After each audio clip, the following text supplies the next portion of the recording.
Reporter evening election breaking. സംസ്ഥാനത്ത് സർക്കാർ ജീവനക്കാരുടെ തപാൽ വോട്ടിൽ പ്രതിസന്ധി. ഫോം 12 പ്രകാരം അപേക്ഷിച്ചവർക്ക് വോട്ട് ചെയ്യാനാകുന്നില്ല. വോട്ട് ചെയ്യാനെത്തുന്നവരെ ബാലറ്റ് എത്തിയിട്ടില്ല എന്ന് കാട്ടി മടക്കുകയാണ്. ഈ മാസം 8 വരെ തപാൽ വോട്ടിന് അവസരമുണ്ട് എന്നാണ് തെരഞ്ഞെടുപ്പ് ഉദ്യോഗസ്ഥരുടെ വിശദീകരണം. ആദിൽ പാലോട് വിവരങ്ങളുമായി ചേരുകയാണ്. അതിൽ ഈ തപാൽ വോട്ടൊക്കെ ക്രമീകരിക്കുന്നത് തന്നെ എന്തിനാണ്? ഒരു വോട്ട് ഒരാൾക്ക് നഷ്ടപ്പെടരുത് എന്ന നിർബന്ധ ബുദ്ധി കൊണ്ടാണ്. പക്ഷെ അതിന് ഈ സാങ്കേതിക തടസ്സമുണ്ടാകുന്നത് കഷ്ടമാണ്. ഉറപ്പായും അങ്ങനെ തന്നെയാണ്. കാരണം തപാൽ വോട്ട് ആയിരക്കണക്കിന് സർക്കാർ ജീവനക്കാരൊക്കെ ചെയ്യുന്നതാണ്. പക്ഷെ അവിടെയാണ് ഈ പ്രതിസന്ധി രൂപപ്പെട്ടിരിക്കുന്നത്. ഫോം 12 പ്രകാരം തപാൽ വോട്ടിന് അപേക്ഷിക്കാൻ കഴിയും. അങ്ങനെ പോളിംഗിൽ നേരിട്ട് പങ്കെടുക്കാത്ത തെരഞ്ഞെടുപ്പിനൊക്കെ ഡ്യൂട്ടിക്ക് പോകുന്ന ഉദ്യോഗസ്ഥർ, പോലീസ് ഉദ്യോഗസ്ഥർ, സുരക്ഷയ്ക്കൊക്കെ പോകുന്നുണ്ട്. അവരടക്കമുള്ളവർക്കാണ് ഈ പ്രതിസന്ധി ഉള്ളത്. അങ്ങനെ ഫോമിൽ അപേക്ഷിക്കുന്നു.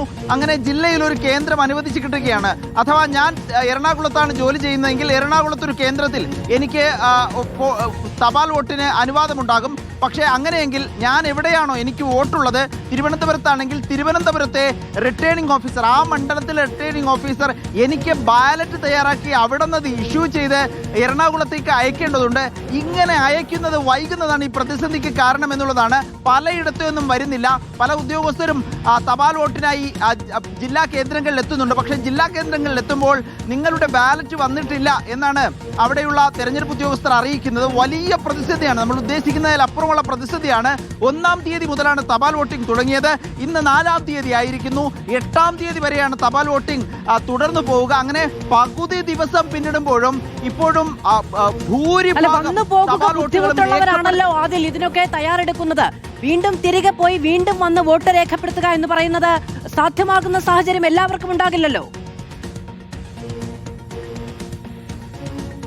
ഉറപ്പായും അങ്ങനെ തന്നെയാണ്. അതായത് എൻ്റെ മണ്ഡലം വാമനപുരമാണ്. വാമനപുരത്ത് നിന്നും റിട്ടേണിംഗ് ഓഫീസർ എറണാകുളത്തേക്ക് എൻ്റെ ബാലറ്റ് അയക്കണം. പക്ഷേ ബാലറ്റ് അയക്കാൻ വൈകുന്നുണ്ട്. അതുകൊണ്ട് തന്നെ എനിക്ക് എറണാകുളത്ത് വോട്ട് ചെയ്യാനാകാത്ത സ്ഥിതിയാണ്. അതേസമയം തെരഞ്ഞെടുപ്പ് ഉദ്യോഗസ്ഥരെ വിളിച്ചു. നമ്മൾ പ്രധാനപ്പെട്ട ഉദ്യോഗസ്ഥരോട് എല്ലാം സംസാരിച്ചു. എന്താണ് ഈ പ്രതിസന്ധിക്ക് കാരണമെന്ന് അന്വേഷിച്ചു. അതൊരു കാലതാമസമാണ്, ടെക്നിക്കൽ പിഴവാണ്, പ്രശ്നമാണ് എന്നാണ് അവർ പറയുന്നത്. പക്ഷേ എങ്ങനെ ടെക്നിക്കൽ പ്രശ്നമായാലും മാധു, നമ്മൾ പറയുന്നത് പോലെ ഇനി 8-ാം തീയതി വരെയാണ് സമയമുള്ളത്. അതിനിടയിൽ തെരഞ്ഞെടുപ്പ് ഡ്യൂട്ടിക്കായി, സുരക്ഷയ്ക്കായി പോലീസ് ഉദ്യോഗസ്ഥർ മറ്റ് ജില്ലകളിലേക്കൊക്കെ പോകേണ്ട സാഹചര്യമുണ്ട്.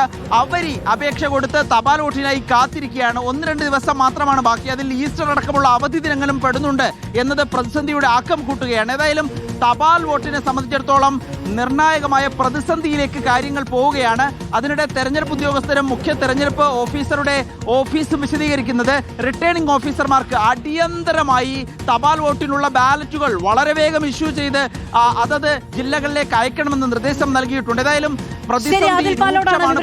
വോട്ട് ചെയ്യാൻ എത്തുന്നവരെ ബാലറ്റ് എത്തിയിട്ടില്ല എന്ന് പറഞ്ഞ മടക്കുന്ന സാഹചര്യമാണ് ഉണ്ടാകുന്നത്. എന്തായാലും 8 വരെ തപാൽ വോട്ടിന് അവസരമുണ്ടെന്നാണ് തെരഞ്ഞെടുപ്പ് കമ്മീഷൻ ഉദ്യോഗസ്ഥരുടെ വിശദീകരണം. 4 ദിവസമായി പരിപാടി തുടങ്ങിയിട്ട് പക്ഷേ ഇപ്പോഴും അത് പൂർത്തീകരിക്കാൻ കഴിഞ്ഞിട്ടില്ല എന്നുള്ളതാണ് ഗുരുതരമായ സാഹചര്യം.